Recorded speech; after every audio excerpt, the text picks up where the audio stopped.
Hello, my name is Michael Scott, and this is the Social Justice Video Blog. In terms of my personal golden rule, my personal golden rule in counseling, at least as I see it so far, is to not shy away from challenges.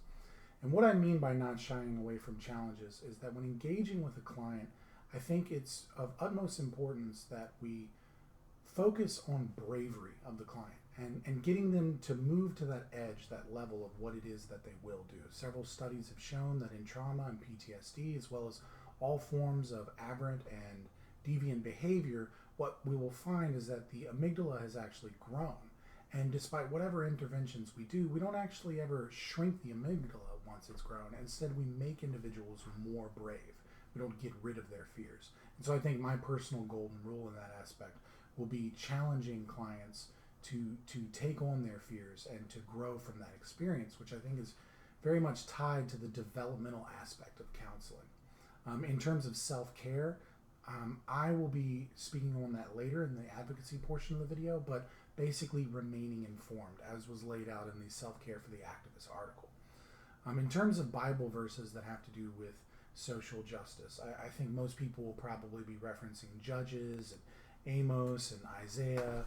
But I want to look at Jonah, chapter 4, verse 10. But the Lord said, "You have been concerned about this plant. Though you did not tend it or make it grow, it sprang up overnight and died overnight. Should I not have concern for the city of Nineveh, in which there are more than 120,000 people who cannot tell their right hand from their left, and also many animals?" Now, what I think the Lord is trying to inform Jonah is he hated the people of Nineveh and was afraid that they would harm him or kill him if he was meant to preach or proselytize to those people to warn them of the incoming danger. And despite his entire incursions at sea and in the belly of the whale, he gets there, and instead the people of Nineveh, they react to this in fear. They clothe themselves and their animals in sackcloth and ashes, and they take on God's warning. And what God is trying to tell us is that it doesn't matter who you are, what ethnicity you are, what religion, race, creed, or nationality, what gender, any of that. We're all God's chosen people and children, which is something that the Judeo-Christian faith is founded upon, that we are not the people, but instead all people are God's children. In terms of verses that called me to being a counselor, I don't think there was ever really a specific verse. I think it really began with Joseph Campbell's Man with 1,000 Faces, understanding that arc of the hero's journey, and then in coming back to literacy within the Bible, understanding that the call of Abraham in chapter 12 in Genesis is exactly that. It is a call to adventure.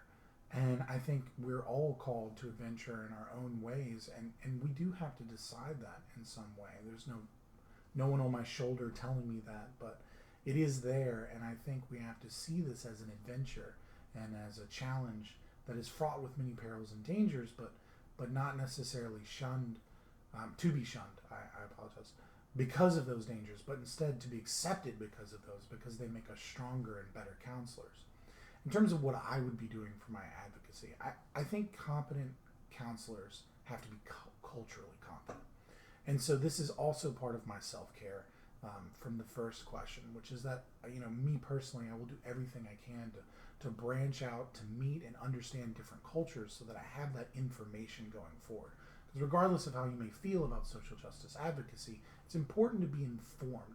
And so I'm going to do this kind of in three different ways. Number one, I make a concerted effort to consume media, mainly YouTube videos from different demographics and subcultures and groups that I don't necessarily understand. Try as I might, as many TikTok videos as I watch, I still don't get it, but at least having some keyed in focus on what other individuals from different groups and beliefs might believe for me. Number two, reading minority nonfiction and fiction, hearing stories and understanding and experiencing their experiences, as well as just getting a different idea of those views of the world and of their imagination. And then lastly, a good friend of mine have been challenging each other on learning Spanish. I'm fairly okay in French, and I can read and write Latin pretty well, but I want to be able to be fluent in Spanish by the time graduation comes up. so that I just have more avenues of understanding separate cultures from my own in those experiences. Thank you for watching, and please leave a video down below.